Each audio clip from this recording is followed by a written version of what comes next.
showtime. It's about that time. Let's go. You're right where you need to be. This is GCOM Radio. Hardest radio station on the planet. Yeah. Powered by Lyfeblood.com. We certified. And hosted by Nova Phoenix. Give them that flavor.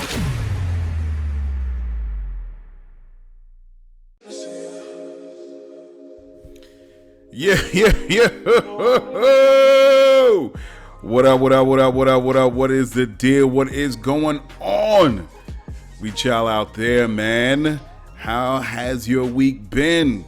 Yes, this is Nova Phoenix on GCOM Radio, on iHeartRadio, and we're coming with another episode for the week. Yeah, we keep on going. Yeah, mine was pretty cool. Laying low, as always, every week when I talk to you guys. Hopefully yours was just as productive and that you're laying low and keeping safe, especially with everything that's going on, as I say every show. So we're coming in with another one, man. And check this out. As I was doing the research on the show, and mind you, I don't have my the usual format. I will have the music, unlike what I did last week, and the news you need to know, business of the week, all of that. But I was kind of trying to find some topics to talk about, and I didn't really do my homework. I didn't really get to do my homework, but I do have some things that happened for this past week that it'd be cool just to talk about, and we'll do the regular 3 segments and all that and what's going on. So as I was doing research on this and doing my other business, so comes to find out that my second anniversary of GCOM Radio is this month, man. It's this month, at the end of the month. I launched this show on July 30th, the first show of GCOM Radio, and that was when it was WPRD 98.3, and it was this whole spin on making it sound as close to radio as possible. And but I dropped that and I just left it for as GCOM Radio, as advanced. But I'm coming up on my second year doing this podcast, and it's been fun, man. It's been fun, and just talking to you guys and really doing the production of it. And I did have, shout out to Latasha. She was doing the show with me, but she got wrapped up in some other things, so she took her leave, and I'm just really doing the show for me for right now. And I like doing it. And as I already spoke about before, I had a cable access show many moons ago when I was in 20 something like that, 21, and that was cable access in Brooklyn, Manhattan, and it was cool, man. That was what's up, and I segued into doing other things, and look what is happening now. I came full circle. I'm right back to doing this media thing, except now it's through a podcast. And of course, it's always going to be on my platform on Lyfeblood.com. Everybody knows what that is. And I don't know what I'm going to do for the 30th. I think I'm trying to see what I can do in the last minute just to celebrate the second year of doing this podcast. I was more concentrating on reaching the 100th show, and I'm thinking of how I can do that. But, sometimes, I keep my head down and I'm just working and not knowing all this time is passing. And I can't believe it's been 2 long years, man, playing all these artists, all these subject matter, continuing to talk about Lyfeblood, and man, it's really crazy. So I'm here. So we're just gonna get into these topics. What's going on? So it's funny why I talk about all these subject matters that I do talk about, and a lot of things that are unrelated to Lyfeblood, and some are related, and I always tie it into the platform. And the reason why I talk about the things that I talk to, and I don't hear many of the CEOs or founders talking about the race and other subject matters that I do speak to. A lot of times they try to stay within the parameters of what a CEO is, and I'm here to kind of break that mold. That CEOs and founders can really touch on subjects that are really sensitive.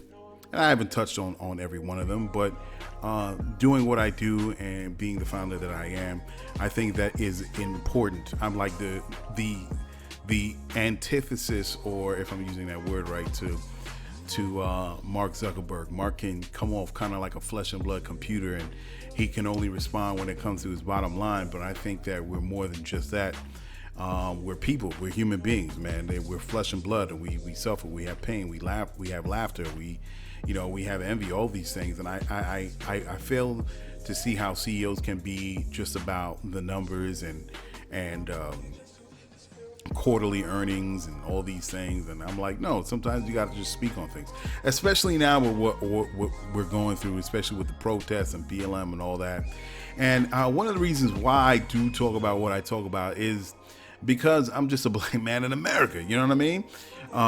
And there are some things that I just cannot avoid. I can't go on like a lot of these folks, unnamed, that I've seen on social media, on TV, that they want to just go about being just what they are on TV as like a political analyst, or as I said, a founder or entrepreneur or something like that, but yet not take time to talk about things that affect them personally. And one of the things that, I love this dude, and here's a good example of this. A dude, not even a dude that's black, a dude that's white. I really like this dude and what he talks about. He's kind of like a motivational speaker in business, and he kind of like rose through the ranks on talking about what he talks about, like inspiring people how to be entrepreneurs, whether they're 21 or 41 or 61. And it really gets into the nitty gritty on why people procrastinate the way they do when it comes to starting their own business. And he's great with it. He gives some insight. He curses his fucking ass off, especially on stage. And, he really takes away all the BS and he confronts you bare bone, like face to face, like, okay, why are you bullshitting? Why you don't want to start this business? His name is Gary V, or Vaynerchuk is his last name. And the dude is straight up, man. He talks to everybody like it's your uncle talking to you, straight up on what you're supposed to do in school. And a lot of people are motivated by his words and his energy. But the things that set me apart from Gary Vaynerchuk is the very fact that I'm a black man. So the way he comes across in his talks is like, no, you should be about this. What's holding you back? Is it your parents? Is it your friends? Is it your own insecurities? What you got to do is just pull yourself up by your bootstraps, know what you want to go for, have laser focus, and go at it, and you'll be successful. And yeah, you're going to have mistakes along the way, but you got to learn from those mistakes, and you're going to just get up, brush yourself off, move forward, and you're going to be successful in your business. Success and success and success. And it sounds great, no doubt. It sounds beautiful. And I'm motivated by it. Of course I'm motivated by it, because all the words that he says, and he puts people on Front Street and talks to them and rips them and dismantles them and says, no, this is what you need to do. And he does interviews in his office and everything like that. Great. But again, the difference is because the difference that we have is his own privilege, is his own white privilege on doing what he does. And yeah, I could say all these things and really write down word for word on what he's saying, what you should do as business. But at the end of the day, I have to deal with systemic racism. I have to deal with inherent bias. That is the glass ceiling. That not is just the glass ceiling, but the glass room that I have to walk through, or rooms for that matter. And yeah, I can do everything right as far as what it is to be an entrepreneur, having a business plan, having my market strategy, going through all the financials from the 3 year to 5 year. But the end of the day, certain doors won't open for me. And that is our difference. That is where our similarities end. And he could talk about all these things, but at the end of the day, my man is just going to coast, and he's going to coast right through that door where he can have financial access. And you say, what are you talking about, Nova? The things that I always talk about, that I mentioned on the show, that the VC world has doubled their money in 2019. Something like that. There was an article 2018, 2019. But as far as that money going to African-American business owners, it's 1%. This is not no flights of fancy that I'm coming up with. This is not a dream. This is not something that I'm just whipping up and trying to hold myself back. These are very real structural inequities that me as a black man has to deal with in this country. And that's where my how I look at Gary V kind of ends. Like, okay, look, I'm going to listen to you. I'm going to take those tools that you gave, and then I'm going to move off, because again, that's where our reality conflicts. I have to deal with that 1% of the VC money. I have to deal with the PPP loans if I'm in that position where that money won't go to me, because a lot of black businesses that do have brick and mortar stores are not getting a huge bulk of those PPP loans. And that's a reality. The reality is, when I pick up the phone and I call VCs all day, and that was at one point I was on that. I must have called over 100 VCs. 100 VCs. The plain matter is, I will not get a call back when they see my profile. The other reality is, there are my white counterparts that are business owners that will walk into the VC community, and become successful in getting that first $1 million or $2 million, tank the business, and then come back in the VC community. And you know how it is from one industry to the next. It is small. You know people. You start to get to see the same people. They will go in, and it's stated in the articles that they will go in and get another round of money for a totally separate business. This is the reality. But I'm going to have this reality stop me? No, but I'm a realist. Okay? I never ever believe that these inequities or these obstacles are not presented in front of me. No way am I going to let it limit me, but I'm a realist. I know what I'm dealing with, and I know what I have to circumvent, and I know what strategies that I have to come with in order for me to be successful in my own way. So, big up Scary V, man. I love him. He's a great dude, but at a certain point, that's where we diverge onto different paths. So maybe one day you talk to Gary Vee and you could be very real and have that conversation, because one of the things that made me think that, because in the midst of all this and certain things that were happening, not even before this, is like 2019, 2018, there are certain things you just can't avoid, certain subject matters you just can't avoid. And him as a white man that's navigating himself in his own business with his own endeavors, he just can't see it. He's blind to that. And the conversation is the same when he speaks to young entrepreneurs that are white and the young entrepreneurs that are black. And it's not the same conversation that should be had. And it's that colorblind attitude that does not give the right tools to black entrepreneurs when it comes to wanting to be successful. And that's where he lacks. That if he was like, you know what, and he was real with it, and he's honest, and he breaks it down, A to B on what's going on, then I will pat him on the back. But he doesn't do that. He has what do you call it? A story to tell in response to the questions that founders ask him, and then he runs off on that. That's his script. He's not deviating from that script. And that's not my reality. And it's not, and he can't speak. Of course, he can't speak from that because he doesn't experience it. It has to come from someone that experiences that same, the trials and tribulations of being black and being a founder. So that's a double negative, living in America. So, hey man, love to speak to him, but that's my take on Gary Vee. Shout out to Gary Vee. Next thing, man. Red Table Talk. I spoke about it on the show before. So Jada had this conversation. She was talking. And at the time when I dropped it, they just announced on the show last week, they just announced that Jada was going to give her own Red Table Talk on her. So she's putting herself front and center. That was interesting stuff. But I tell you, man, I got to say, the way Jada is maneuvering through this thing is definitely not how a man would be able to maneuver through her own transgressions. It's saying, I'm telling you, it is different. Y'all women will be blasting us. Yo, he's a dog. He manipulates. Now, and I gotta say, this is kind of like similar to, what's that young basketball player's name? And he was dating the Kardashians, and then it was Chloe, and then this whole thing came out with her friend sitting on his lap. Yo, he was dogging that dude, dogging him. Like, how could he do this, making Chloe feel bad? But now we come with Will and Jada.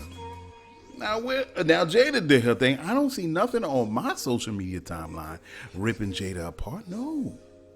She was in quote unquote entanglement. That Will on Red Table Talk had to kind of address a second time. Entanglement. That's what we call it nowadays.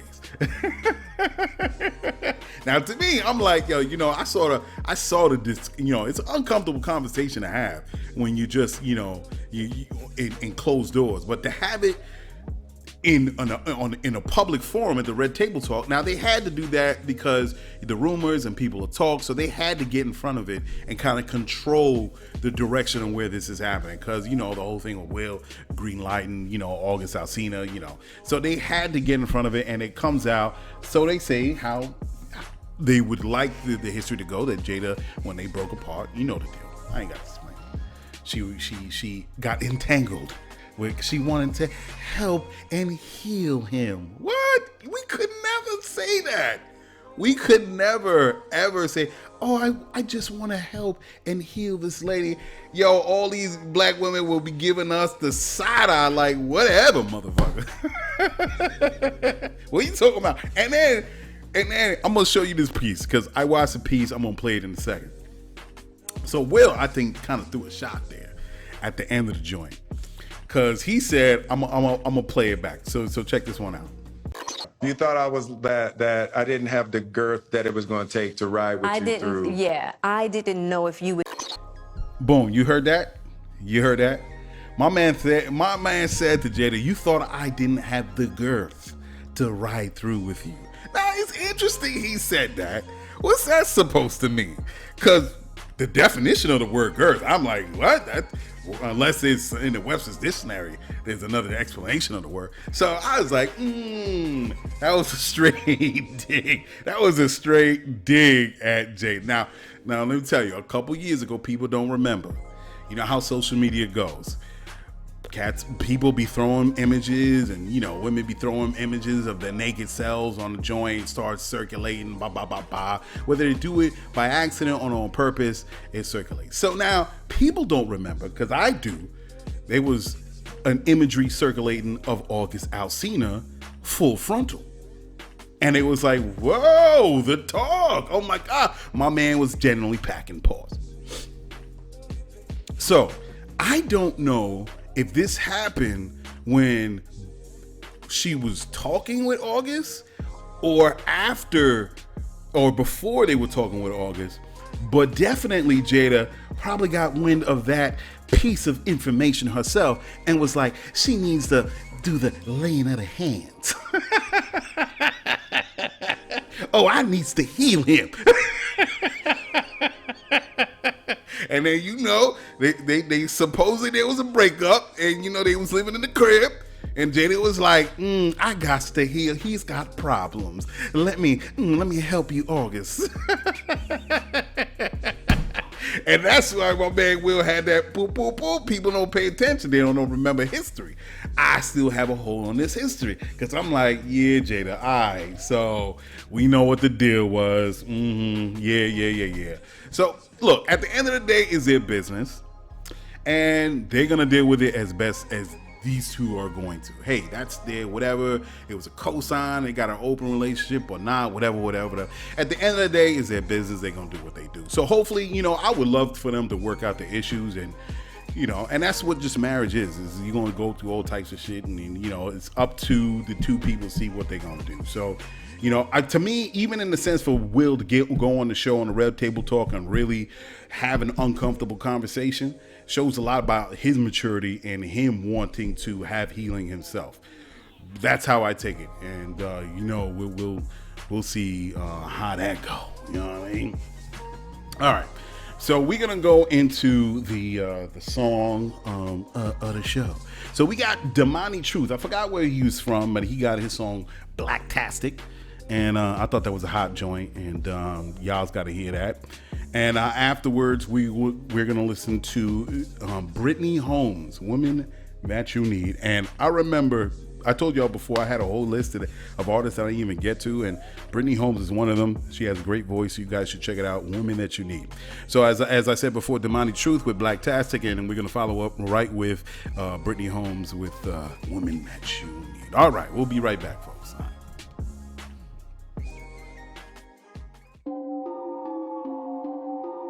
listen up. You're listening to GCOM Radio. So there once lived a lad, such a wee little lad. He was down on himself, he was feeling really bad. He had nothing to his name, not an ice nor a J. All the kids, they would laugh because he wore what he made. So he went out on his own, struck away from his home. Then he found a village where his name was unknown. The people there, they were kind, they had nothing there to hide. And they rejoiced in his skills, oh, and a wonderful guy. They had leaves and branches, they had rhythms and dances. They had coppers that shine, they had fabrics of time. Got me feeling blacktastic, got me feeling blacktastic, got me feeling blacktastic, make you whip it with the magic. Got me feeling blacktastic, got me feeling blacktastic, got me feeling blacktastic, make you whip it with the magic.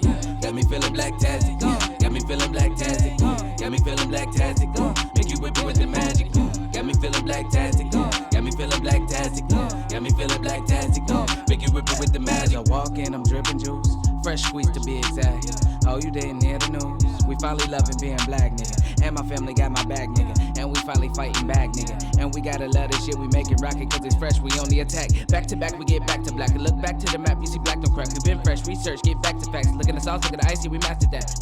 Freedom is ours, people are flex with the African garbs. The bird can breathe, designers are flaws. You went from the drip, then I be the cause, nigga. No, we ain't no consumers, only spend bands on things that are worth it. People that use their hands to be merchants, people that earn the skill and then learn it. Man, I'm fresh as hell on my gym bag.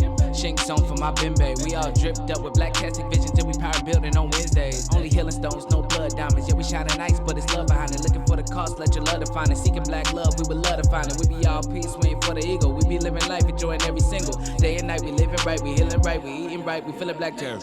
Got me feeling blacktastic, got me feeling blacktastic, got me feeling blacktastic. Make you whip it with the magic. Got me feeling blacktastic, got me feeling blacktastic, got me feeling blacktastic. Make you whip it with the magic. Got me feeling blacktastic, got me feeling blacktastic, got me feeling blacktastic. Make you whip it with the magic. Got me feeling blacktastic, got me feeling blacktastic, got me feeling blacktastic. Make you whip it with the magic. Got me feeling blacktastic, got me feeling so magic, got me feeling so classic, got me feeling so powerful, powerful, coming to me automatic. Capitalism is part of our slavery, that's what we broken, we stuck in the loop. We buying Prada and Gucci and Louis and spending our thousands of dollars on shoes. We never stop to support, consort, request or invest in our family jewels. We spend a lot of our capital trying to fit in and we stress on what's trending it. You know I ain't lying, I'm telling the truth. That's why I'm here and I spit in the booth. We gotta build up our craft, continue to grow, cause without it we losing the youth. Now when I walk like an elephant, nothing that blocks is important or relevant. No company brand is holy or heaven, they just want your money, they beg on my level. And local brother, he make coppery jewels. Have you icy as life if I'm telling the truth? And that queen by the corner, she whip with the clothes. She make it so fresh, man, nobody knows. Now we supporting each other in droves, helping each other accomplish our goals. I plant a seed and you watch how it grows. You make the product and I get it sold. I got the crystal and you got the gold. You break the chain and I break the mold. What if we stick to it and nobody fold? What if we stick to it and nobody fold? Got me feeling blacktastic, got me feeling blacktastic, got me feeling blacktastic. Make you whip it with the magic. Got me feeling blacktastic, got me feeling blacktastic, got me feeling blacktastic. Make you whip it with the magic. Got me feeling blacktastic, got me feeling blacktastic, got me feeling blacktastic. Make you whip it with the magic. Got me feeling blacktastic, got me feeling blacktastic, got me feeling blacktastic. Make you whip it with the magic. Oh my God. I want to hear more. GCOM Radio. I met you. Your heart was broken, but you let me come into your life to show you how a woman holds a man's heart and brings him to his knees. Oh, baby, I'm the woman that you need. Whoa, that girl, baby, she did you so wrong. She lied and she cheated. Your heart was in pieces till I came along. I will never turn my back, 'cause you know my love is real. Oh, baby, I'm the woman that you need. You've been through it, baby, baby, but so have I. Watched me lose it, baby, baby. Seen each other cry,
GCOM Radio, powered by Lyfeblood.com. Come join, be a lifer.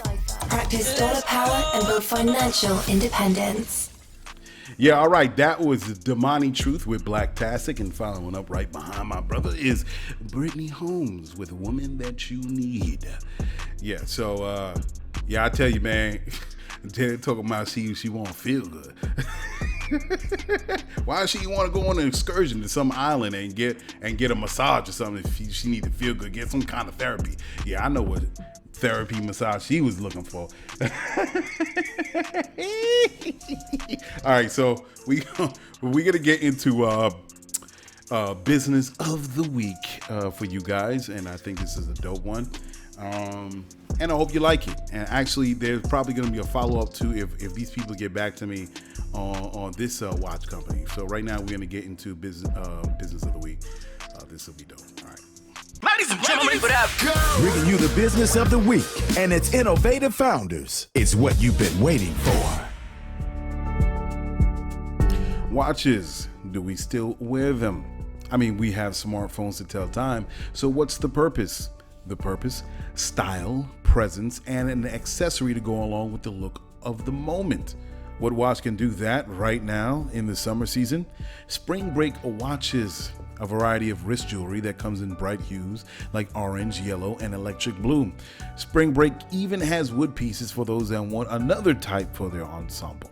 Who made these? Two fraternity brothers out of North Carolina decided to break into the industry with originality, modern culture, and affordability to its market.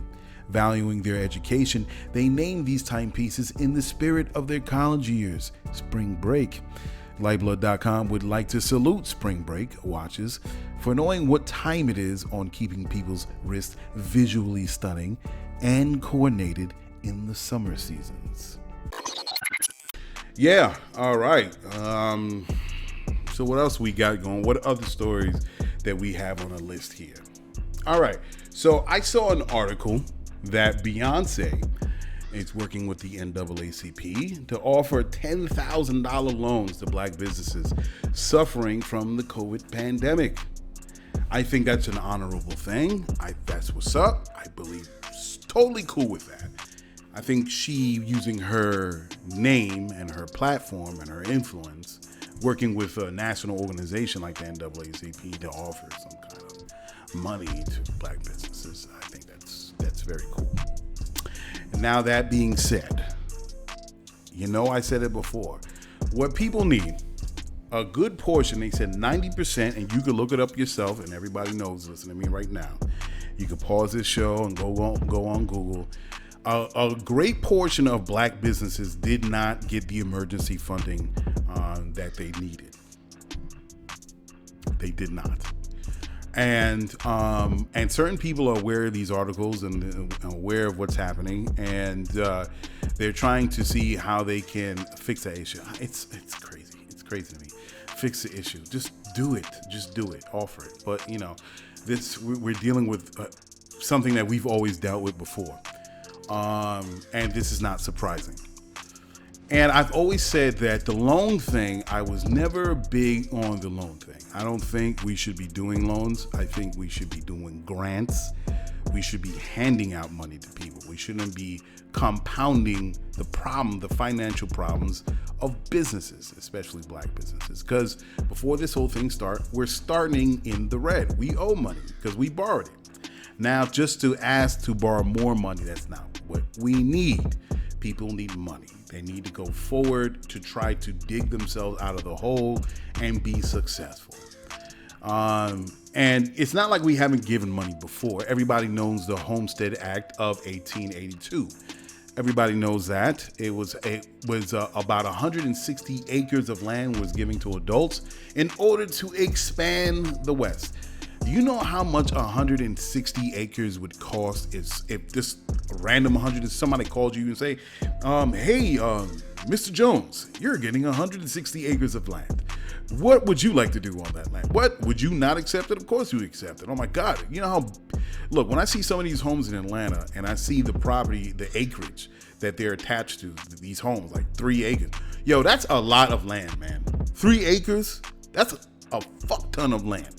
Now, imagine someone wanting to give you 160 acres. Yo, that's crazy. That is crazy. And all they had to do was pay like a minimum filing fee, and they had to make sure that they were on the land for 5 years. 5 years. Interesting, right? Totally interesting. And that land was given away. And now, of course, they're saying in a lot of the land, there was some issues with that, and the language wasn't really, as they say, specific. Not all land was utilized by people. A lot of the land was given to people that already had money, that already had land, farmers, and expanded. But the fact is, millions of acres were given out to expand the West. Just given.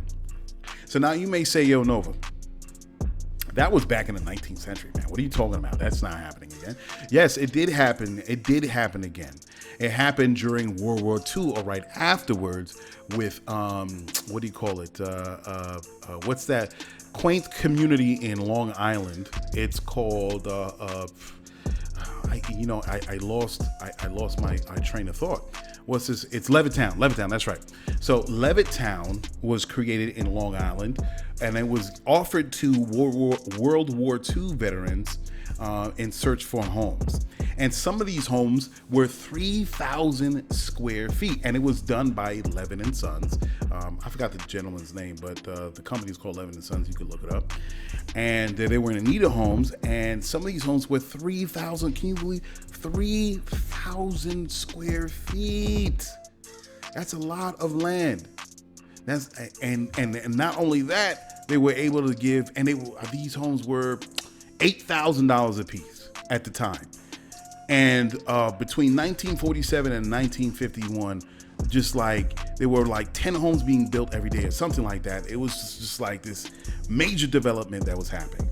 These homes were $8,000, equivalent to today when you adjusted to inflation was $91,000, $601 today.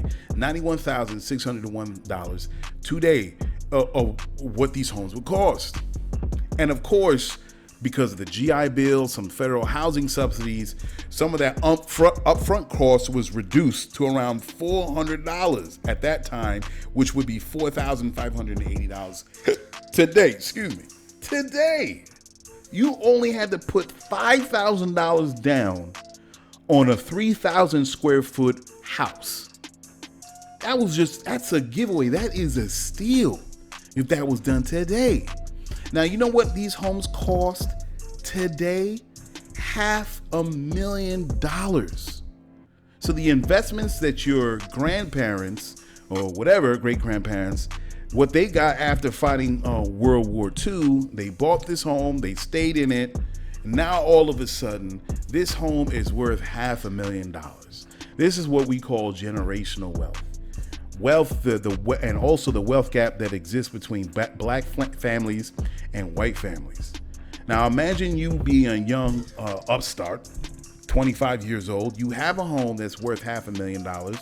You can sell that home to profit, put down on another home, and use the rest for whatever you want.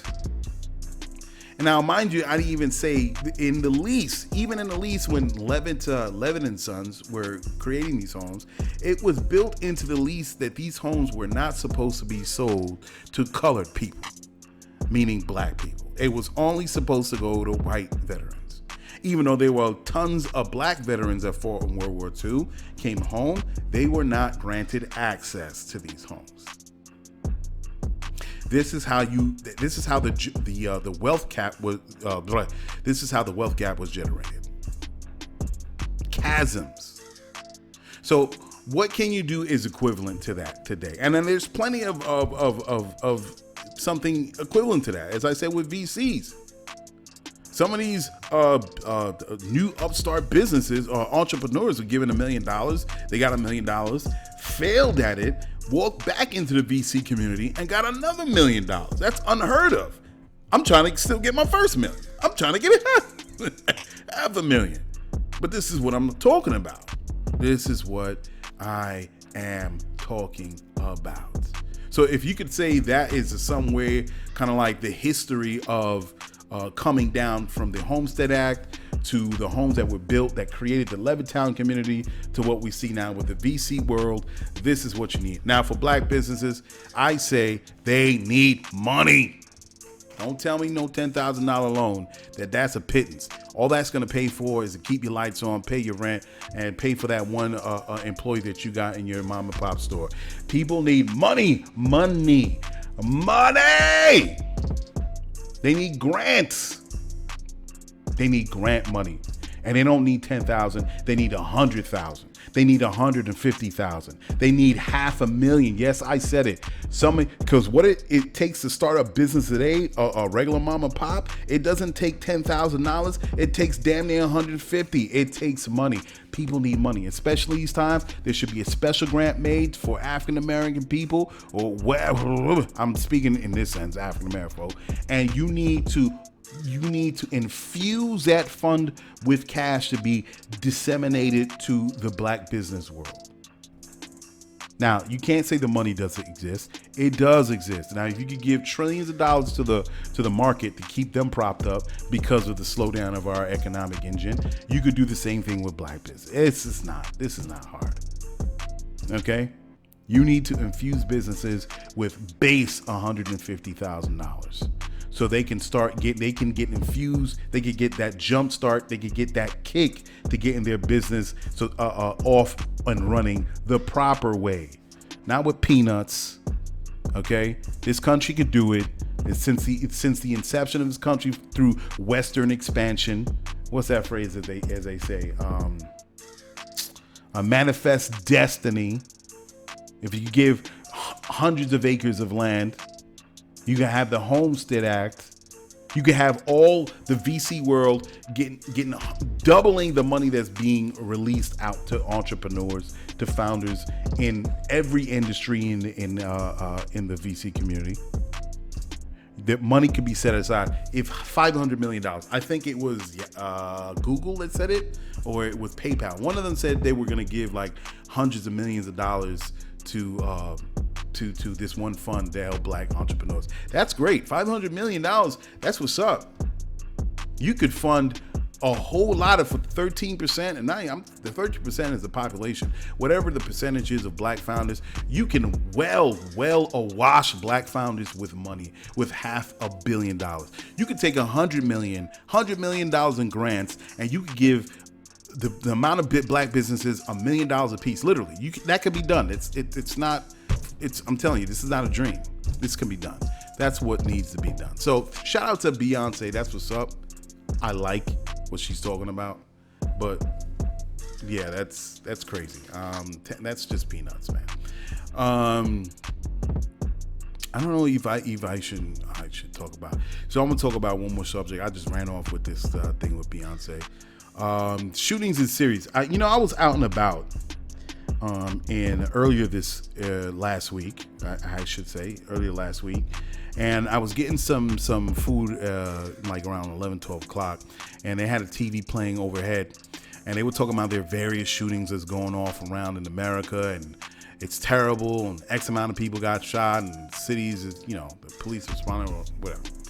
So they went to a New York City one, and they said the same thing. And it's funny, I was listening to the radio because I get up early in the morning, and I was listening to the Breakfast Club, and that was one of the topics that they spoke about. Now I wanted to chime in, and because the question was basically like, okay, if we're having all these issues with shootings that are happening in New York, are we still standing by defund the police? The hashtag defund the police. And yes, they did come back and they still supported it, Charlemagne and DJ Envy. But they were more on it's important. Look, that we agreed in a lot of ways. They said the community should police itself, but more black individuals should join police forces. Of course, I feel otherwise than that.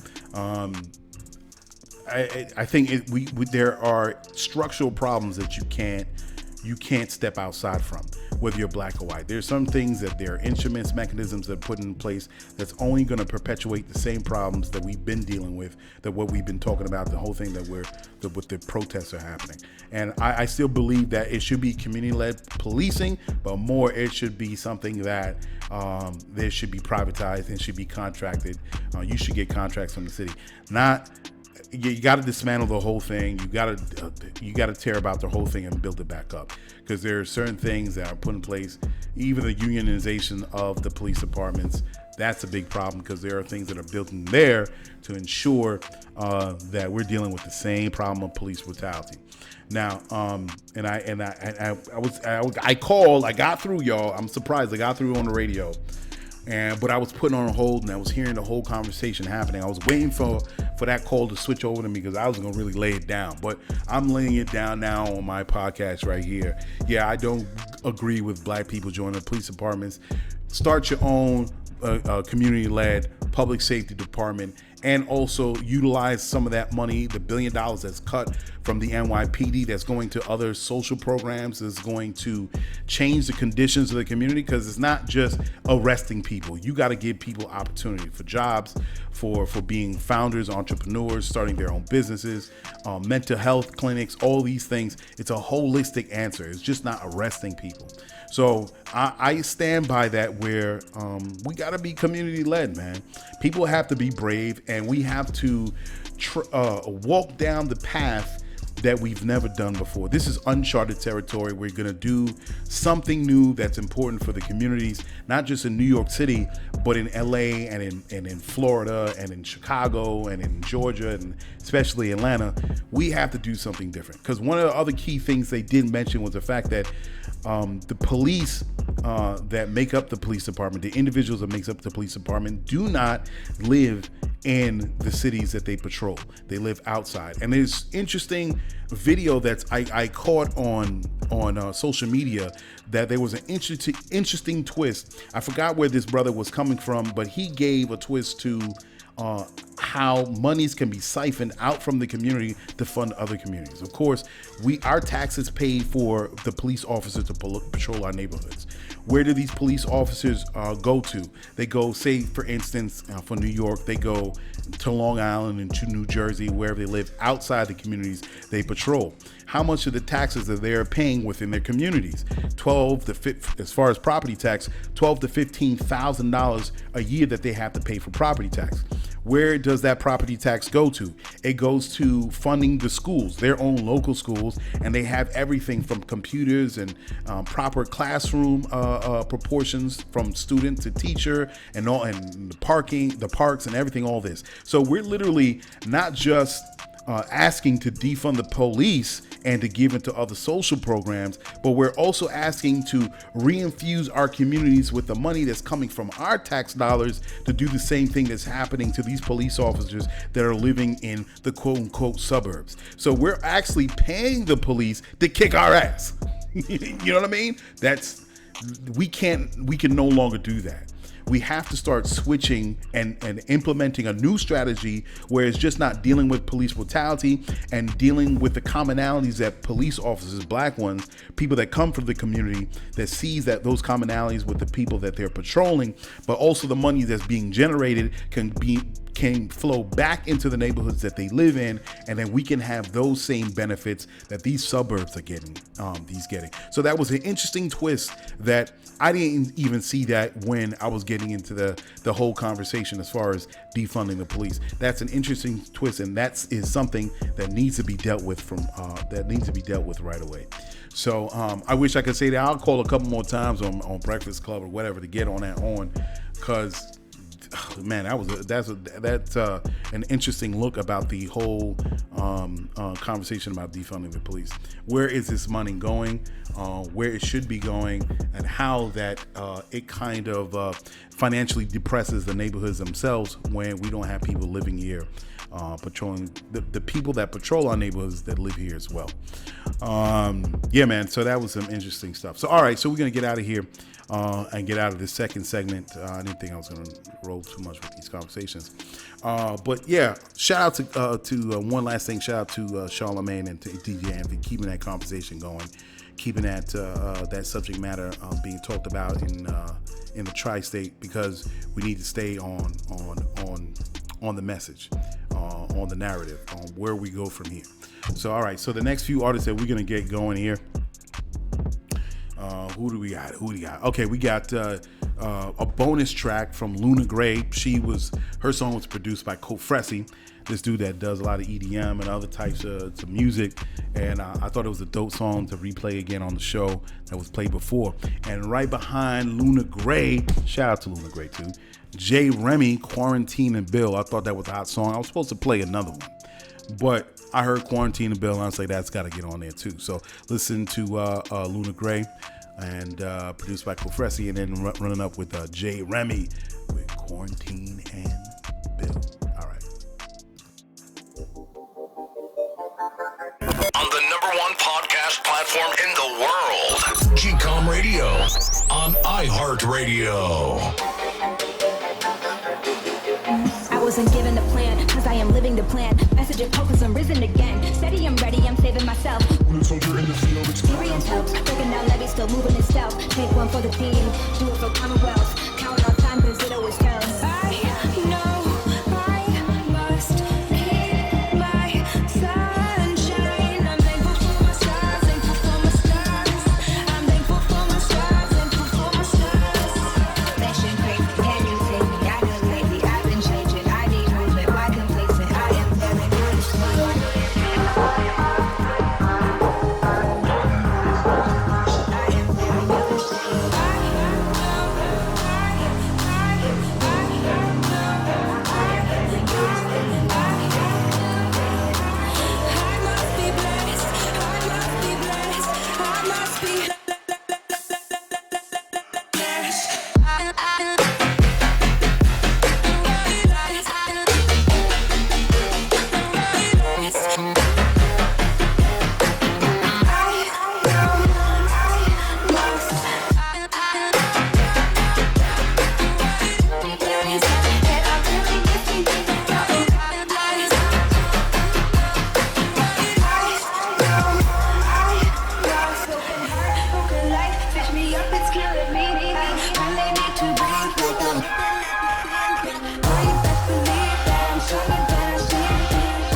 You know what you're rocking to? rocking with the best. Only the best. GCOM Radio.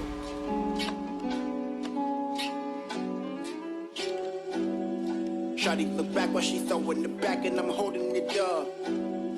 Shawty look back while she throwing the back and I'm holding it up. Took the time to isolate, way before you ever seen a motherfucking case. I be in and out of space, quarantine and bill essential service keep me paid. Why the bureau play no games? Georgia got in check for truth, they hide it in your face. I don't do no dinner date, till you show me what you got and bring it to the plate. Round the fire, feed of hate, bills nigga finna bail out. Parachuting, think your man down. Copper shooting, kicking, kid recruiting. With my brothers with me, they gon' stand down. Mask down, took a bad route. Fuck a pig, a nigga mask now. When they circle, make a glass round, man down. Closing it, took up the badge and left out from the back and we smoking it up. Blowing it, blowing like cash and she looking to smash while I'm rolling it up. Throwing it, shawty look back but she throwing it back and I'm holding it up. Go again. This too shall pass, be prepared in advance. You ain't holding it up, closing it. Took up the badge and left out from the back and we smoking it up, blowing it. Blow it like cash and she looking to smash while I'm rolling it up, throwing it. Shawty look back while she throwing it back and I'm holding it up. Go again. This too shall pass, be prepared in advance. You ain't holding it up, throwing it. Shawty look back while she throwing it back and I'm holding it up. Go again. This too shall pass, be prepared in advance. You ain't holding it up, throwing it. Shawty look back while she throwing it back. Oh yeah, okay, we're right back. As I said, that was Luna Gray. The song was produced by Cope Fressy, and then right up behind her is Jay Remi with Quarantine and Bill. Dope artists, dope artists, dope artists. Man, I encourage people to be a part of Music Life on Lyfeblood.com because I spoke about that post. Remember, man, people are not running off to do any concerts. We're already having difficulty on how we're going to get sports back into play and how we're going to get schools back into play. I just don't see it. Look, as I said, even with Six Flags, and I was there a couple weeks ago, let me tell you, there was nobody there. People were mostly there on the safari. They weren't there on the rides. The rides was by themselves. I didn't see no hands thrown up in the air. I didn't see no legs, no nothing. And I definitely didn't see anybody doing the water area. I forgot what the name of it at Six Flags. It was nobody there. So I encourage artists to be a part of Music Life and try to create other alternative means of making some money, man, because it's not happening. And as I said, music streaming don't pay no artists, and that's a painful reality now during this COVID situation, because everybody throwing up them freaking stupid Spotify things talking about, oh, I got 50,000 listeners this month. That don't mean dick if it doesn't make you if it doesn't pay you adequately in the business that you chose to be in. So before we continue on into this last segment, we're gonna get into news that you need to know. All right, so let's get right into it. Ladies and gentlemen, around the world and right in your neighborhood, it's the news you need to know. Cancer vaccine breakthrough. Scientists at the Mater research team based in the Transnational Research Institute in conjunction with the University of Queensland has developed a new cancer vaccine. This vaccine has the potential to cure a variety of cancers, such as certain blood cancers and malignancies. Lead researcher Professor Kristen Radford says, quote, "We are hoping this vaccine can be used to treat blood cancers such as myeloid leukemia, non-Hodgkin's lymphoma, multiple myeloma, and pediatric leukemias, plus solid malignancies including breast, lung, renal, ovarian, and pancreatic cancers, and glioblastoma," unquote. She continues, "It can be produced as an off-the-shelf clinical grade formulation, which circumvents the financial and logistical issues associated with patient-specific vaccines," unquote. It will be some time before the cancer vaccine hits the market, but rest assured the public should be pleased to know the drug is well on its way to being introduced with confidence from the medical community of its medicinal outcome. Ebony CEO steps down from his position. The board of directors have announced the removal of Willard Jackson Jr. as CEO of Ebony Mag. The less than transparent activities from Mr. Jackson has brought intrigue and concern from the board. The board initiated an independent investigation of Mr. Willard's transactions, which has eventually led to appointing an interim CEO and operating committee.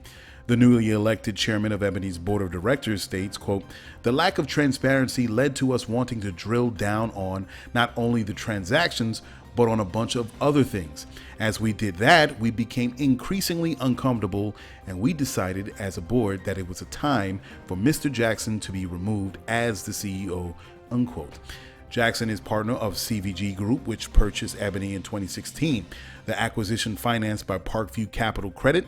The management was eventually taken over by Blueprint Capital Advisors, a black-owned asset manager. Unfortunate, but it's been the ways of business for so long. And that is the news you need to know. All right, so what we got for this last segment of the show? All right, let's see what's going on here. All right, so Florida, good old Florida. I love Florida, man. I haven't lived in Florida in years. I lived in Orlando, Florida. I remember that it was open, it's hot, and the insects, the swarm of insects to deal with. Oh my God. I remember that about Florida, man. It's been a while. But Florida is funny, man. Florida is funny, yo. The cases of COVID is spiking. And it's just not in Florida, but it's happening in a lot of other states.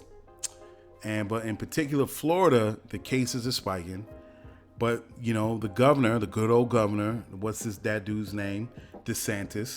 Ron DeSantis, continues to downplay it, even though that the cases are spiking and hospitalizations are almost at its peak. Even the mayor of Miami Beach, Florida, Dan Gelber, is against what Ron DeSantis is saying. He's like, listen, we're having all these spikes. I mean, this is not a game. I saw in, let me see here, the Miami Herald. And the Miami Herald actually says, and I say, I quote, volunteer data researchers at the COVID Tracking Project, which is analyzing national coronavirus data during the pandemic, have tracked Florida's rise in coronavirus deaths using rolling averages to smooth out the spikes and valleys that come with the inconsistent reporting of deaths by the state health department. They said the upswing became apparent this week. And the guy says, it's definitely trending up, says Oliver Lacan, an Orlando-based volunteer researcher for the Tracking Project.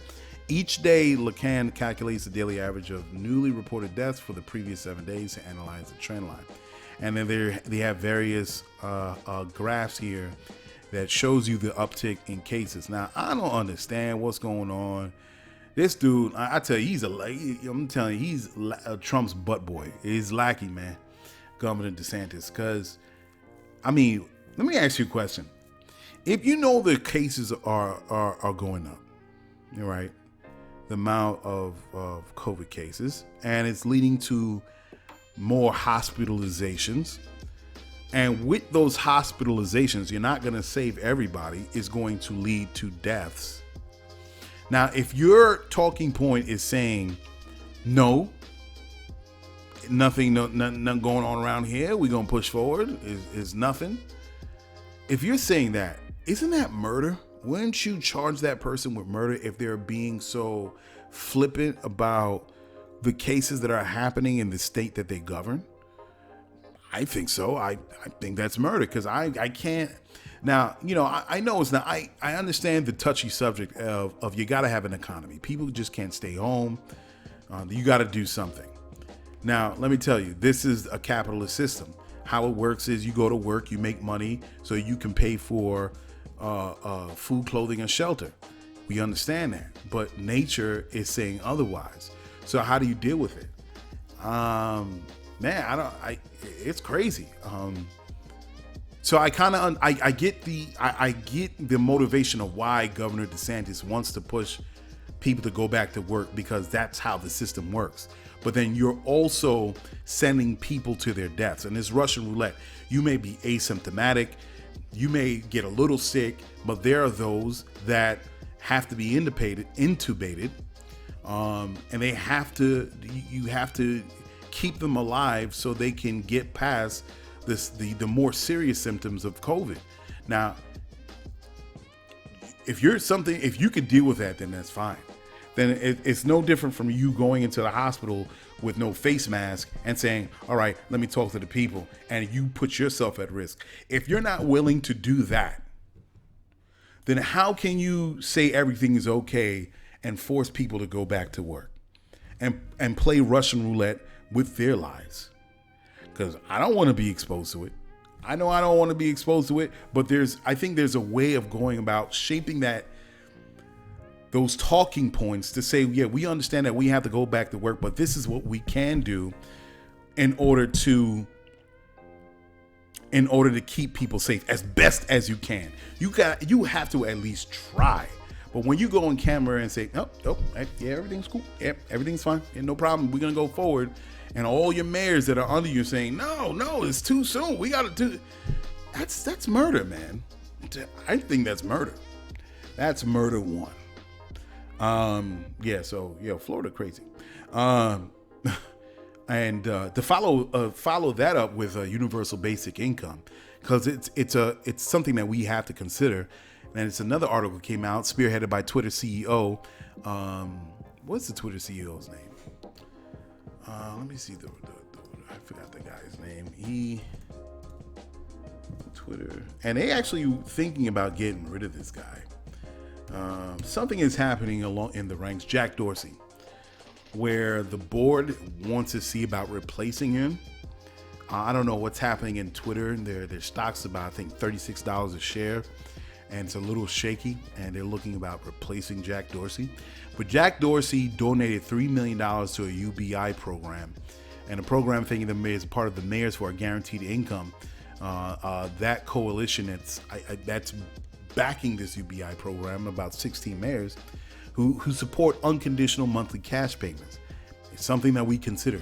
All America did was give $1,200. And people spent that money in a week's time. So we got a lot of people that's still out of work. How are they supposed to sustain themselves? And we're still even dealing with rent to mortgage in a lot of different places where they're saying, no, you still got to pay your rent. They haven't rethought of a program. They haven't thought of something where, okay, listen, we're going to defer your rent and we're just going to put it on the back end, or your mortgage, we're going to put it on the back end. People are still like, no, you got to pay money. And once we start starting those payments again, you're going to have to re-up the months that you didn't pay. And I'm like, that's not fair, because people are not working. So obviously there's a disconnect. I think people are stuck on the old ways of how this system runs. And also it's pressure from President Trump that's coming down on DeSantis, smacking him in the face, and he's saying all these things. But we're dealing with unique times, and it shouldn't be treated like this. I believe in universal basic income. You got to get something. We're not out the woods yet on this, but at the same time, people have to spend money to keep lights on, to buy food and all these things. So he donated $3 million to a UBI program to specific cities.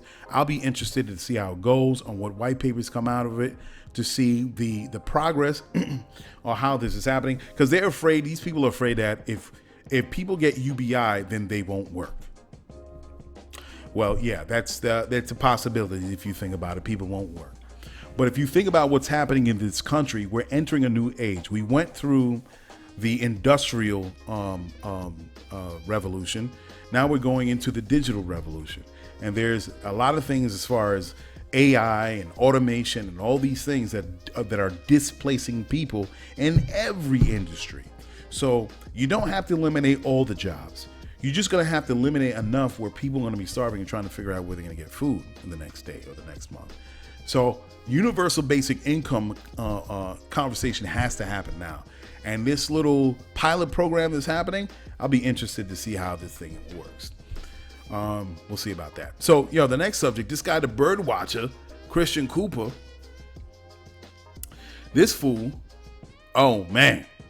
So we already know about Christian Cooper and Amy Cooper. Amy Cooper being a woman in Central Park that the Christian Cooper told this woman to leash dog. She didn't want to leash a dog. All of a sudden she called the police talking about an African-American man was attacking her, and she put on the theatrics, and everybody knows about that, right? So she lost her job, she lost a dog, she got her dog back. But this is the interesting thing. So the Manhattan DA, we didn't forget you, Amy. The Manhattan DA decided that he wants to go forward and prosecute this lady. So they're asking Christian Cooper to put in his 2 cents so they could go forward with it. Guess what this fool say? He don't want to do it. Oh my God, man, I tell you, boy. I tell you. Now, this is my situation. This is how I see it.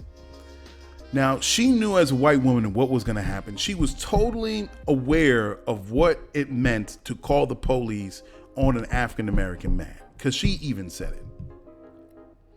He, in the worst case scenario, he could have ended up dead, or arrested, abused, devalued, right? Embarrassed the man. That was, some people get away with that, whatever. But she was totally aware of what could happen to this man by calling the police, because she said it. Now, this guy understands that, Christian Cooper. He could have been dead. He could have ended up dead. And you know what the funny thing is? Even if she didn't want him to end up dead, if he ended up dead, she would have just shrugged her shoulders and said, well, Because that's how some white people act. Even when it turns out more deadly on a black body, more than they thought that was going to happen. And then when it's brought to their attention, they're saying, well, you know, he died, right? Or she died. They say, oh, I didn't mean for that to happen. Oh, well, and they're whistling Dixie going about their business. They have their life. Everything's intact. They're working everything. Now, we know this, but yet this man, Christian Cooper, a grown-ass man that lived in this country as a black man all his life, all of a sudden, oh, she's had enough already. Enough? No, she hasn't had enough. Because if you ended up dead, what would have happened? That would have been enough, right? I don't know, man. Some of these coons, man. I don't know who got in his ear or what he felt was going to be the situation. I tell you, if I was in his position, I'd be like, okay, so what you need from me? Yeah, and in whatever capacity, how that turned out, because I know what would have happened to me. So I'm not going to hold my tongue. Hell no. What you need from me from the Manhattan DA? But this fool going to say otherwise. Oh, man. And it happens from this fool that shut up that church, prayed with black people down south, killed 8 or 9 people, and they wanted forgiveness. To what happened to Botham Jean when the cop rolled up in his house. What the parents' family want? No, they wanted forgiveness. When I don't think about Ahmaud Arbery, but a lot of other cases, oh, we want forgiveness. Man, I tell you, where's that come from? How's a mind broken to the point where there are people that want to see you dead 6 feet under, and all you could think about is turning the other cheek? Didn't God say eye for an eye? And a lot of it comes from, I gotta say, from the Bible. A lot of it comes from religion. They're raised in a religious household where it's like, turn the other cheek. That's where we get the saying from, correct? But also in the Bible, God is a vengeful God, isn't he not? We know of the story of Sodom and Gomorrah. We know of plenty of stories where God smited the evil ones. Moses, right? When the Pharaoh fell, right? All the firstborn in Egypt died because the Pharaoh didn't want to listen. That wasn't turning the other cheek. And Moses warned the Pharaoh. So I don't understand how when we grow up in these religious backgrounds, but yet we so want to hug and hold on to this turn the other cheek business, but we totally want to disregard from a religious standpoint, I speak. We totally want to disregard the other part where God smited the evil and took care of them. Man, boy, if you look, believe in what you want to believe in, but man, get with the right story. All this cooning business is crazy. What's next? What's happening out there? Bessie DeVos. I got a couple more stories before I clear this out and get out of here. Bessie DeVos plans to reopen schools. I spoke about that before, man, with the Governor Ron DeSantis wanting to open up and keep things going in Florida. Bessie DeVos wants to reopen schools in the fall time. Now, if kids could catch colds during normal school year, what do you think is going to happen during this COVID time? How do you keep kids separate? Now, Betsy DeVos is talking all that nonsense. She's talking about, oh, well, you know, what did she say? What is the words that parents are expecting that this fall their kids are going? This is from an article that's coming from Fox News. Parents are expecting that this fall their kids are going to have a full-time experience with their learning, and we need to follow through on that promise. Kids cannot afford to not continue learning. Wow, really? Kids cannot afford to not continue learning. You know what? Kids afford to have a healthy life. That's what they should afford. We should be able to afford that for our children. So how would we make sure that they don't get COVID or be exposed to anything that put their lives in danger? Not just their lives in danger, but what they bring back into this home, into families' homes. Oh man, Betsy DeVos right along with Governor Ron DeSantis, man. 2 peas in a pod. So we're even willing to risk the next generation? Now, of course, men not going to have whole waves of children dying. But again, it's Russian roulette. What are you willing to do? 1 or 2 kids die? Who are we going to sacrifice? Which kid are we going to sacrifice out of all the parents I know that I know that goes to my kid's school? We got to have a talk with all the parents there. Which kids are we willing to sacrifice in order to continue learning? Because learning ain't gonna mean dick when your kid's in school dying. Oh, excuse me, in the hospital dying. Learning won't mean dick. So let's have this honest conversation amongst parents. Are you willing to risk your child's life in order to continue learning? Because the kids can't afford not to learn. Who's gonna I'm tongue twisted. I need water. Who's gonna play Russian roulette on their own children? What about your children, Betsy? How old are they? Are you willing to, if they were young, are you willing to put your kids through school? Because they can't afford not to learn. So it's funny how we're supposed to put our kids on the chopping block. We're supposed to sacrifice our children in order to continue schooling. And they could just talk from wherever they talk, right on their perch, right from on that golden hill, and say what they're going to say. Interesting. I don't know how that's going to turn out. I'm looking forward to see how that's going to happen. All right. So speaking of school, Harvard is pushing for undergraduates. I'm getting tongue tied and I'm burping. So excuse me, y'all. Had a little plate of West Indian food. That's what I'm saying. I had a little stewed chicken. It was good for that matter. And it's funny, right? It's funny. It's interesting before I continue on. I had hibachi with the family that Saturday, and the hibachi was good, lovely. Picked it up, came home, ate it, and they have these little what do you call it, condiments. It's called okay, so they have condiments called yummy sauce and ginger sauce. Little condiments, man. I took that, I put that right there on my chicken, on my rice. Oh man, that was good. Yeah, mix up different flavors. You know what I mean? West Indian food with a little hibachi all together. Yeah, it was good. Anyway, so Harvard is pushing for undergraduates to pay full tuition of $50,000 in order to do online learning. Yo, Harvard. Let me tell you, man. People were shitting on online schools before, and they did say, and I had a conversation like this with other people, that COVID-19 was going to turn around a lot of things in this country and around the world on what we dragged our feet on before, and now all of a sudden we're fully considering it, not even considering it, but doing it right now. Online schooling is one thing. I remember they had Phoenix online school. Everybody was giving it shit. Oh my God, that's not a right school. Is that really a school? What type of diploma are you going to get from that? Oh my God, it's la la la la la. You're going to pull it out of a Cracker Jack box, your diploma. That's not going to be taken seriously. Now look at what's happening.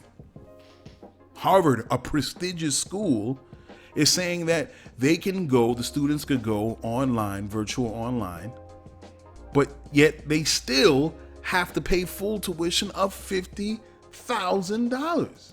Now, of course, once you do this session, I think it's not a bad idea, but it's a little much. It's a little much. But yeah, they're doing this. And now you could get your diploma or you get your degree from whatever studies that you're doing, and it's not a problem. Interesting, right?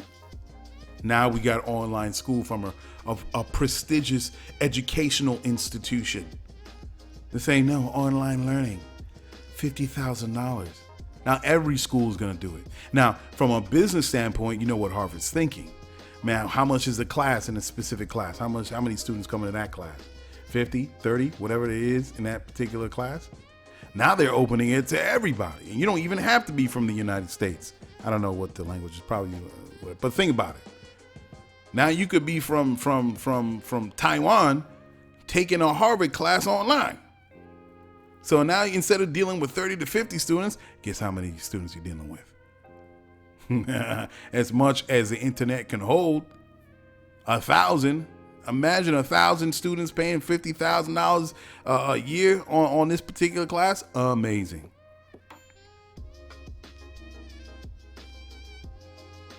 So, hey, man, I'm not it's stupid. I think it's a lot of money, but, that's Harvard. But what are you going to do with Brooklyn College? What does that mean for NYU?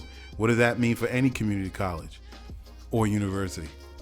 Can you just learn online? Just turn on your computer and learn online? You can learn in the basement of your home and be going to, I don't know, MIT. I mean, for the more complex studies, I'm sure you're going to have to be in the school because, certain things you have to be in there. But other things are not if you're going for typical degrees, So, hey, man, we'll see how that plays out. Last but not least, before we get out of here, and I saw this right before I started the recording of the show, saw the Nick Cannon. Shout out to Nick Cannon, man. He got his own podcast that's on YouTube. It's called Cannon Class or Cannon's Class. And he had a lot of cats. He had it for a while now, and I haven't been following, but it comes up every now and then. But now he had Dr. Joy DeGruy on the show. Wonderful lady, known for a long time, like listening to her on YouTube. I do have to get her books though. I do have to. But man, expert, talking about race and gender bias, especially when it comes in the black community, the treatment of black women, the inherent biases that we have as adults and kids alike in the school system, and how it affects our grades. Man, they were unpacking a lot of things, man. And Nick was just listening and just building. Brother's intelligent himself. But to have her on, Dr. Joy DeGruy, on the show, man, it was a pleasure. And I opened everyone up to listen to that Black and White on how, we can be socialized. And it's funny. Let me tell you, I had to write down this line. And they were saying that America, as we know, is racist. There's no way around it. It's been built on that premise for the last 400 years. 500 years. And this one line, she said, every major institution is governed by a Northern European construct of reality based on white supremacy. I thought that was like, whoa, I had to rewind that and write that down.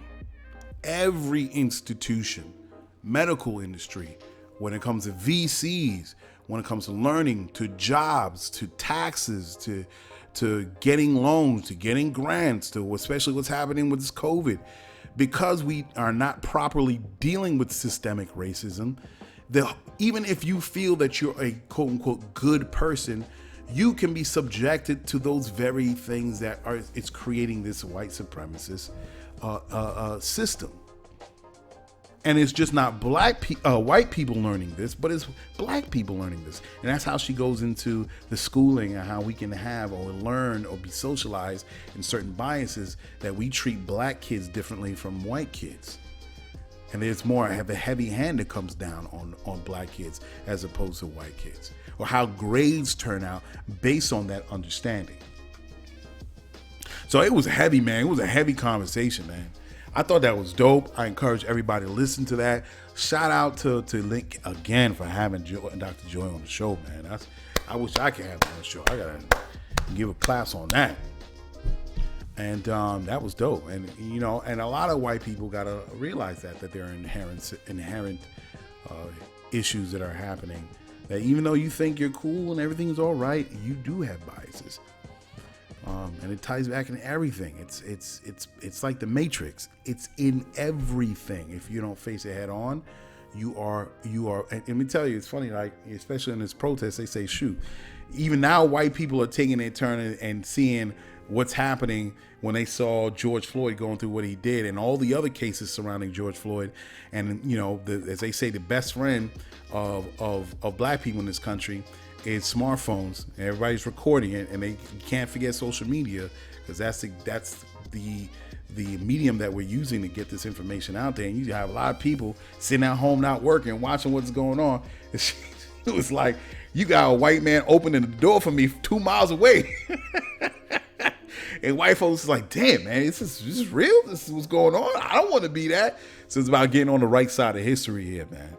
And it was dope, man. That conversation was dope, man. I had to share it on my platforms. So, yeah, that's about it. So, all right, guys, I'm going to get out of here. Thank you for listening to me. For the second year anniversary, I'm trying to think of something. I don't know what I'm going to do. I have no idea, but I think I should do something special. It is the second anniversary of GCOM Radio, with us doing this right here, and vibing with y'all and talking about Lyfeblood and everything like that. I'll see what I can do. I appreciate you guys listening to me, and I also appreciate the artists that submitted their music for the show. To Damani Truth, to Britney Holmes, to Remi. Also, not to forget Luna Gray. Yeah, man, all dope artists in their own way, in their own way, how they express their music. So we'll be back. I won't be on the following Wednesday. It's my kid's birthday coming up, so I think it would be great just not to do a show. I should just chill out and enjoy her born day. But I will be back for the anniversary. So I got at least an extra week to think of what am I gonna do. So I appreciate for you guys listening. Without you guys, where would this show be, man? You know, where we can talk and vibe and kick it and exchange ideas and all those things, and you know what I mean. And it gets I get a chance to just get things off my head, top of my head, when I see this going on, and you know what I mean. So all right, guys, I'm out of here. Appreciate it again, and I'll see you by the time the anniversary rolls around. All right, guys, I'm out. Peace. Check it. You just listened to GCOM Radio, powered by Lyfeblood.com for the global community. We worldwide, baby. See you in the next go round. From right here to your town, we out.